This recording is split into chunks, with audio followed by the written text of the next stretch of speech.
सर्वांना नमस्कार।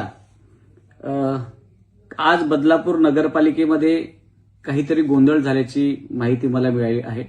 मी सध्या देवदर्शनासाठी बाहेर आलो आहे आणि मला असं समजले की मी 2025 ला 28/5/2025 ला माननीय जलसंपदा मंत्री गिरीशजी महाजन साहेब यांच्याकडे आपल्या बदलापूरमधली जी काही नाले आहेत त्या नाल्यांवर संरक्षण भिंत बांधावी याकरता मागच्या वर्षी कामं सुचवली होती आणि त्या कामांवरून काहीतरी गदारोळ झाल्याचं मला समजलं आहे। ही माहिती परवा दिवशी मंत्रालयातून जिल्हाधिकाऱ्यांकडे आली होती आणि जिल्हा अधिकाऱ्यांकडनं ती नगरपालिकेकडे टेक्निकल सँक्शनसाठी पाठवायची होती। मी स्वतः काल जिल्हाधिकाऱ्यांकडे गेलो की लवकरात लवकर ही कामं झाली पाहिजेत, पण ते कामं पाहिल्यानंतर माझ्या एक लक्षात आलं की आपण सुचवलेल्या कामांमध्ये आत्ता नगरपालिकेने 220 कोटी रुपयाची योजना स्वतः स्ट्रॉंग वॉटरची या ठिकाणी आणलेली आहे। त्याच्यामधली काही कामं दिसतात, म्हणून मी लगेच त्याच ठिकाणून आदरणीय आपले मुख्य अधिकारी मारुती गायकवाड साहेब यांच्याशी बोलणं झालं की साहेब आपली 220 कोटी रुपयाची योजना आहे, त्या योजनेमध्ये आपण सुचवली जी पूर्वीची म्हणजे 1-1.5 वर्षापूर्वी आपण जी कामं सुचवली आहेत ती रिपीट झाली आहेत, तर कृपया मी आपल्याला एक पत्र पाठवतो, एक यादी पाठवतो, त्यामध्ये जर का ती कामं रिपीट झाली असतील तर आपण ती सुचवा आणि त्याच्यातून जी झाली असतील ती आपल्याला वगळायची आहे। आणि त्याकरता त्यांनी इंजिनियर देशमुख यांनाही कळवलं की आमदार साहेबांनी जिल्हाधिकाऱ्यांचं हे पत्र पाठवलेलं आहे, यामध्ये चेक करा की ही स्ट्रॉंग वॉटर ड्रेनेजची योजना आहे, त्यामुळे कोणती कोणती कामं आहेत। ज्यावेळेला मी कामं सुचवली त्यावेळेला ही योजना 220 कोटी रुपयाची योजना मंजूर झालेली नव्हती। लोकांच्या मागण्या होत्या, त्यावरून आपण ती कामं सुचवली होती आणि मी बदलापूरचा नागरिक आहे, जी कामं लोक मला सुचवतात ती मी मांडलीच पाहिजेत। त्याकरता काल मी सीओ साहेबांशी बोलल्यानंतर दुपारी 2:30-2च्या दरम्यान मी त्यांच्याशी बोलल्यानंतर त्यांनी स्वतः मी जी कामं सुचवली होती त्यामध्ये त्यांनी लगेच रेक्टिफाय करून या 220 कोटी रुपयामध्ये डबल कोणतं काम झालेलं आहे का ते त्यांनी इथं रेड कलरमध्ये आहे म्हटलेलं आहे आणि जी नाहीत ते त्यांनी नाही म्हटलेत। म्हणजे काल त्यांना आपण असं सांगितलं होतं की त्याच्यातली कामं असतील ते ती कामं आपल्याला वगळून अन्य जी कामं आहेत जी या ठिकाणी आपण प्रस्तावित केलेली नाहीत ती कामं इरिगेशन डिपार्टमेंट मार्फत आपल्याला येतील, आपण त्याचं टेक्निकल सँक्शन करा आणि कृपया ती पाठवा। बदलापूरमध्ये दरवर्षी पूर येत असतो आणि पूर येत असल्याने त्या ठिकाणी नाळ्यावरती संरक्षण भिंत लागणं गरजेचं असतं, म्हणून आपत्ती व्यवस्थापनामध्ये आपण ही शासनाला कामं सुचवली होती। यावरून माननीय प्रभाकरजी पाटील साहेब यांनी सभागृहामध्ये काहीतरी माझं नाव घेऊन काहीतरी वक्तव्य केल्याची माहिती मला मिळाली आहे। आता काय झालं की काल मी देशमुख साहेबांना आणि सीओ साहेबांना ज्यावेळेला फोन केला होता त्यावेळेला त्यांनाही स्पष्ट समजलं होतं की ही कामं आपल्याला वगळायची आहेत, म्हणून त्यांना ती मी स्वतःहून फोन करून सांगितलं होतं। त्यांच्या हाताखाली काम करणारा कोणीतरी असा मनुष्य असेल की त्याने गैरसमज करून प्रभाकरजी पाटील असतील किंवा अन्य कोणी नगरसेवक असतील याला चुकीच्या पद्धतीमध्ये मिसगाईड केलेलं आहे।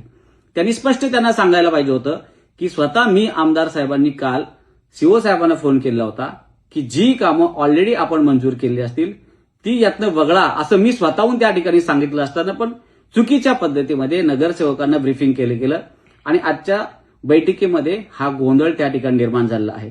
ज्ञानेश्वर म्हात्रे साहेबांनी जी काल ती आपल्या चॅनेलला कुठे दिली असेल ती स्टेटमेंट, तर त्यांच्या पण लक्षात आलंय आमदार साहेबांच्या ही कामं ऑलरेडी प्रस्तावित आहेत आणि हे जे काही ठराव केले प्रशासनाने तिकडे पाठवले किंवा ज्ञानेश्वर म्हात्रे साहेबांची दिशाभूल केली आणि मग ती तशीच दिशाभूल कलेक्टर साहेबांची पण केली, जेणेकरून हे जनतेचे पैसे आणि हे काम मंजूर असताना आणि हे मला वाटतंय जे बदलापूर शहरात 225 कोटीचे जे काम चालू आहे सर्व नाले कॉन्क्रिटीकरण वगैरे करणे त्याचा ठराव 2024 ला झालाय आणि ही 2025 ला प्रस्तावित कामं पाठवण्याची गरजच नव्हती। मग ही जबाबदारी कोणाची आहे? एक तर प्रशासनाची आहे किंवा प्रशासनाचीच असू शकते, पण प्रशासनाची असण्या म्हणण्यापेक्षा याच्या मागे ज्ञानेश्वर म्हात्रे साहेबांना ही माहीतच नसेल हे नाला कुठे काय कुठे, ते शिक्षक आमदार आहे, तो एक चांगला माणूस आमदार आहे, चांगलं काम करतो, पण ही त्याच्या मागे कोणतरी आहे ती खोटी बिलं काढण्याचा प्रयत्न करतात आणि दादागिरी करून वगैरे नगरपालिकेत आणि अशा प्रकारे खूप तुम्हाला तर माहीत असेल कोण, मला नाव घेण्याची इच्छा पण नाही, त्यांची मला नाव घ्यायचं माझा मनात सुद्धा इच्छा पण येत नाही। अशी खोटी बिलं काढून हे मोठे पैसेवाले झालेले आहेत आणि गावात एकदम दहशत आहे. मला एक काल सभागृहात मारण्याचा प्रयत्न केला. आज माझ्या गाडीचा पाठलाग केला. मी दोन्ही बाजूला पलीकडे एक तक्रार केली, ह्या बाजूला एक पोलीस स्टेशनला तक्रार केली. या CP साहेबांना पण तक्रार करतोय आणि म्हात्रे साहेबांनी पण मान्य केली यातली 3-4 कामं ऑलरेडी त्या टेंडरमध्ये आहेत.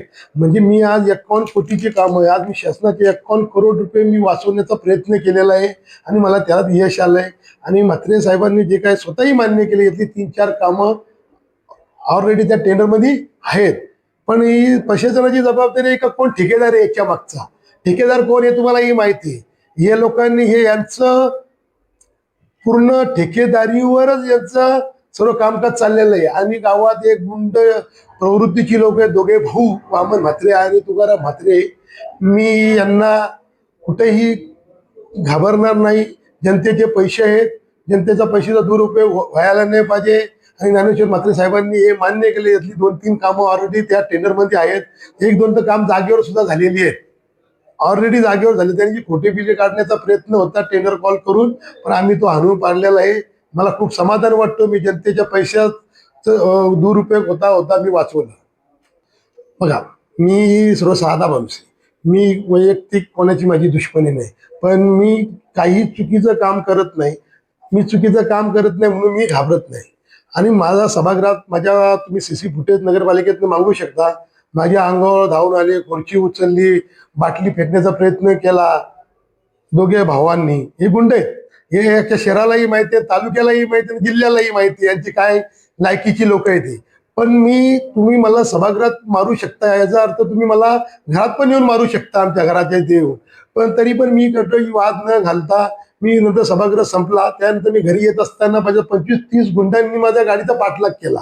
पाठलाग केल्यानंतर मी गाडीच्या पुढे माझ्या काही नसल्यामुळे मला ड्रायव्हर म्हणजे माझा जीव वाचला. देवाच्या कृपेने माझा जीव वाचला. मी यात खूप समाधानी आहे. आणि अशा लोकांना मी यांच्या दहशतीला मी घाबरणार नाही. आणि मी असेच खोटे काम करणार असतील तर मी याच्या पुढे असाच आवाज उठवेल.